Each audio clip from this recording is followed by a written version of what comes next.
is a foul. Little bastard! He does it. He's done it again!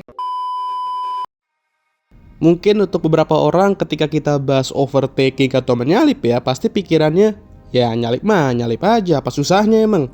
Ya kan? Nyalip gak sesusah itu kan? Ya kan? Palelo gak sesusah itu. Oke, emang betul, nyalip itu susah. Tapi ketika kita menilai suatu duel, khususnya ketika sudah overtaking atau nyalip, nah disinilah hal tersebut jadi lebih rumit. Dan karena hal ini juga lagi rame, gue mau bahas soal overtaking F1-nya bener dan sah itu kayak gimana sih?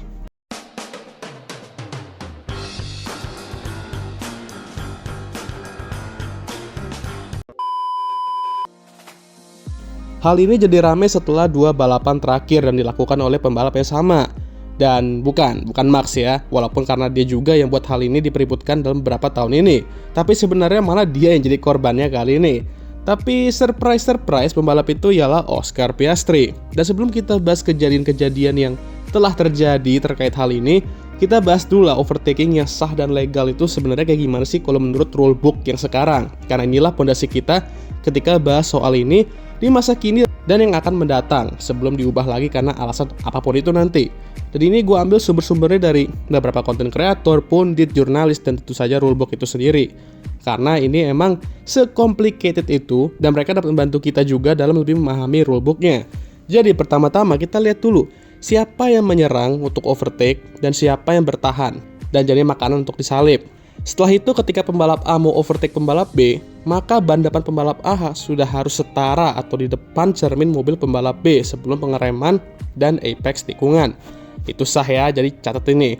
Dan jika pembalap A berada di bagian dalam tikungan dan pembalap B itu di luar, maka pembalap A memiliki hak atas tikungan tersebut. Nah, mari kita terjun ke kasus nyatanya sekarang. Kita mulai dari Oscar versus Kimi di start sprint dulu. Saat start sebelum pengereman, kita lihat nih, Oscar adalah pembalap yang mau overtake, sementara Kimi adalah pembalap yang bertahan. Oscar terlihat sudah memiliki ban depannya di depan spion mobil Kimi sebelum turn 1, sehingga Oscar memiliki hak untuk turn 1, apalagi dia di bagian dalam dan Kimi di bagian luar. Bahkan sebelum pengereman aja, front wing Oscar tuh juga udah terlihat di depan. Mereka ke turn 1 dan emang kelihatannya Oscar mendorong Kimi keluar. Namun kalau kalian perhatikan, Kimi pun juga sebenarnya rada maksa pas mau ke turn 1 itu. Dia udah tahu ada Oscar di sebelahnya dan dia benar-benar juga ingin buru-buru belok dan lihat space Oscar juga di sini ya kan. Dia udah nggak terlalu banyak space juga ke bagian kanan dan saat belok dia emang nggak nyentuh apex. Tapi ya nggak apa-apa sebenarnya karena dia nggak harus gitu. Udah hak dia di posisi tersebut. Nah, turn 1 Miami ini emang agak berat, apalagi di kondisi juga hujan dan gripnya rendah. Kimi melebar karena dia maksa juga untuk tetap side by side sama Oscar meskipun di bagian luar. Dan Oscar sedikit mendorongnya keluar track. Dan bagi kalian nanya kenapa ini nggak penalti, pertama karena Oscar menyalip sudah sesuai dengan rule. Dia memiliki ban depan sudah di depan spion Kimi sebelum turn 1, dan walaupun Kimi keluar track, Oscar masih mampu berada di on track sehingga manuver ini dinyatakan sah dan legal. Jadi gue setuju sama FIA ini nggak penalti karena ya udah sesuai semua dengan rulebooknya. Nah, kalian pasti bakal ngomong, wah berarti bagian dalam emang memiliki keuntungan besar ya? Yes, bener. Tapi kalau di kasus ini, Oscar pun harus memiliki launch start yang bagus untuk nyalip. Dan di kasus ini yaitu yang terjadi.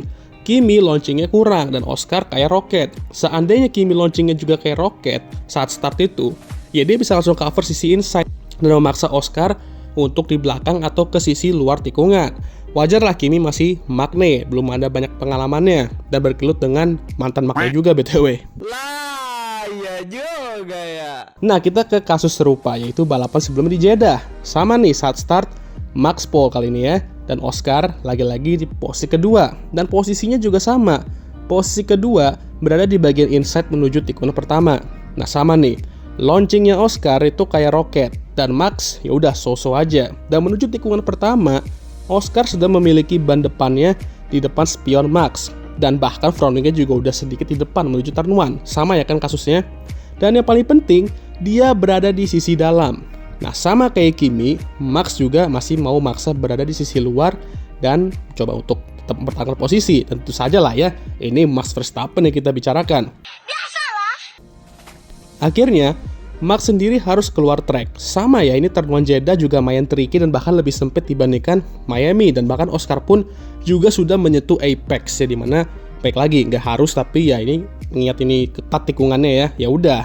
Tapi di sini bedanya, Max walaupun keluar track tapi dia tidak memberikan posisinya balik ke Oscar, dan pada akhirnya dia kena penalti karena pertama dia keluar track, dan saat itu posisinya ialah Oscar yang memiliki hak atas tikungan pertama itu, dan dia juga sudah di depan front wingnya, sehingga ya kalau di posisi itu pilihannya cuma dua, Max mau balikin posisinya ke Oscar atau ya tetap di depan tapi kena penalti 5 detik. Dan mengingat pace McLaren di clean air kayak gimana, ya penalti 5 detik gue rasa merupakan keputusan yang tepat untuk Max sih ya, karena dia bisa nahan McLaren itu sebelum pit stop, walaupun lose-lose situation juga sebenarnya dua-duanya.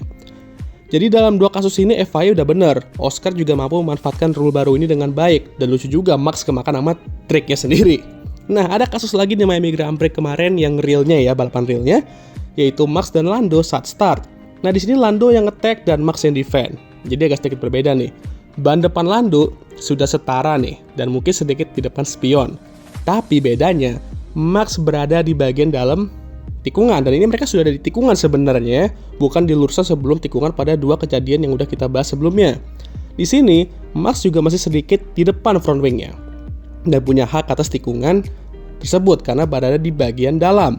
Dan walaupun dia mendorong Lando keluar, tapi Max masih bisa menarik mobilnya di dalam track. Ini apa yang penting, dan gak offset jauh kayak di Meksiko kemarin. Dan gue udah sering bilang ini, dari dulu gue udah sering bilang, kalau kalian mau berduel sama Max, jangan mencoba untuk menyalip dari sisi luar, karena ya itu akibatnya ya kan. Dia membuat rule ini ada. Jadi ya jika kalian berada di sisi dalam, ya kalian jauh lebih diuntungkan emang. Jadi kesimpulannya gini. Pertama, lihat dulu siapa yang nyerang dan bertahan. Kedua, lihat posisi ban depan attacker, udah ada di depan spion pembalap, bertahan atau belum. Ketiga, lihat siapa yang punya hak atas tikungannya. Ini berarti lihat siapa yang di inside dan outside ya. Jika semua ini lulus, ya aman. Tapi kalau ada satu aja salah, ya antara terjadi penalti atau enggak ya rugi sendiri kayak Lando di Miami kemarin. Turun banyak posisi. Jadi emang ketika pembalap berada di bagian dalam menuju tikungan, ya dia yang punya hak untuk tikungan itu. Dan itulah kenapa kalian selalu melihat pembalap tuh kalau lagi defend itu menutup bagian dalam menuju tikungan tersebut. Karena mereka yang bakal ketemu duluan sama tikungan tersebut.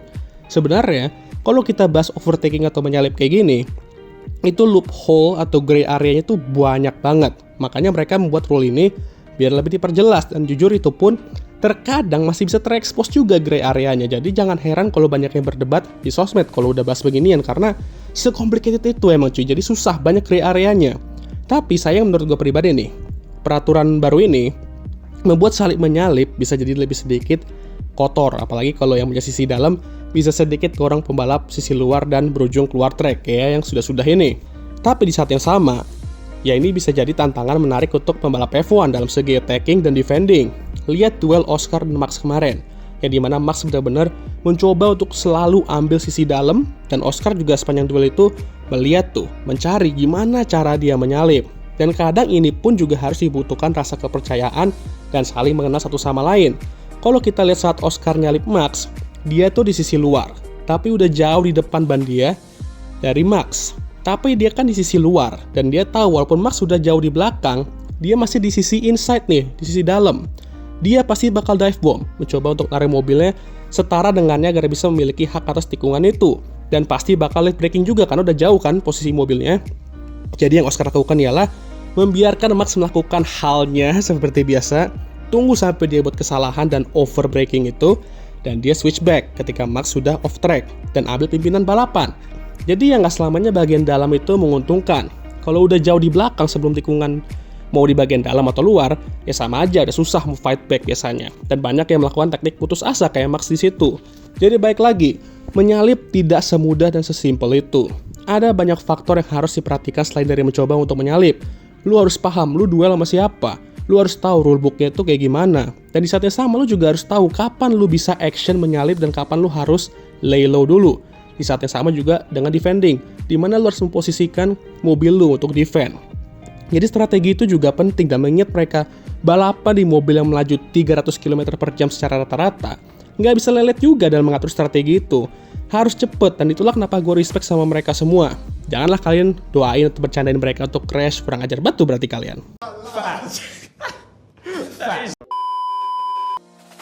Ya kurang lebih gitu aja untuk video kali ini. Kalau misal gue ada salah ngomong atau salah bahas, ya kalian boleh perbaiki gue di kolom komentar. Gue baca semua komen kok, jadi slow aja. Oke lah, jangan lupa like, subscribe agar gue bisa tembus 10k sub sebelum akhir tahun ini. Share video ini dan jangan lupa juga untuk menyalakan lonceng notifikasi agar kalian semua tahu ketika gue ngupload video baru. Jangan lupa juga untuk follow Instagram gue. Oke, sudah lelah. Seperti biasa video ini akan ditutup oleh I'm Emma Watson. Thank you for watching.